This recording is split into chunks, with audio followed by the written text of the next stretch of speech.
Donald Trump scores a massive win as District Attorney Fani Willis, who is prosecuting his RICO case in Fulton County, Georgia, has officially been disqualified from prosecuting the case. This is such a massive victory for Trump because after this ruling, he has officially beaten all of the lawfare.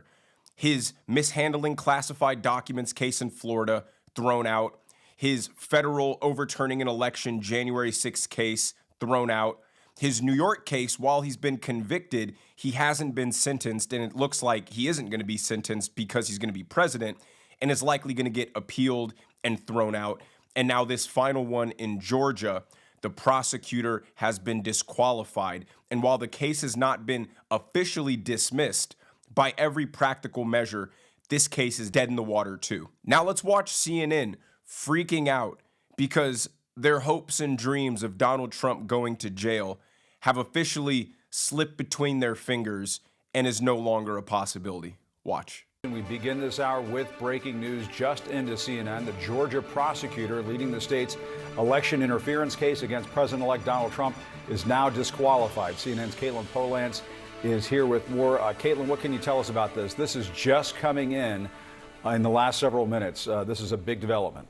A big development, and a big development that Donald Trump has wanted for a long time. That case against him in Georgia, the criminal case where it's accusing him and several others of a racketeering conspiracy related to the 2020 election, it's already been paused. Now it's not even backburnered. This is a case that will be dead in the water because the Georgia Court of Appeals is now saying that Fani Willis, the leader of the prosecution against Donald Trump, the district attorney in Fulton County, Georgia, she should be disqualified from being able to bring that case.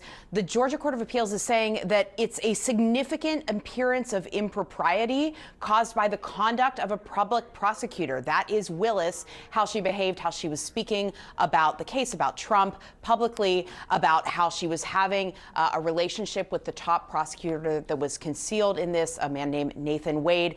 All of that, previously, the trial level judge had looked at and said, Fani Willis can stay on this case. We're not dismissing the indictment, but the Court of Appeals is now taking another look and saying, no, the trial judge was wrong. Fani Willis should be disqualified from continuing to lead this case. It would be a long process, or it will be a long process, to replace her, which is why I say this case is dead in the water now without Fani Willis, the person who was leading this case against Donald Trump in Fulton County. And just to keep tabs on how many cases there are against Donald Trump criminally, the other two in federal court, January 6th, and classified documents, those are dismissed.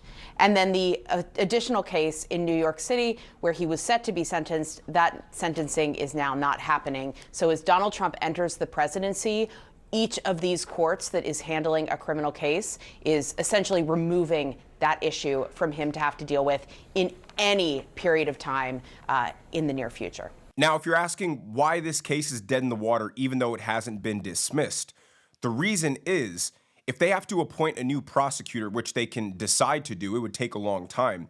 Essentially, all of the evidence and testimony that Fani Willis used against Donald Trump because of the Supreme Court's ruling on presidential immunity now has to all be disregarded and thrown out. So essentially, this case would have to be built again from scratch. But due to all the improprieties about how Fani Willis hired her boyfriend, who she was sleeping with at the time, to be the lead prosecutor on the case, inflating his salary far beyond what is reasonable, and then being exposed to get kickbacks and also getting trips taken on the taxpayer dollar, this is just a shitstorm that no other prosecutor is going to want to touch or get involved with.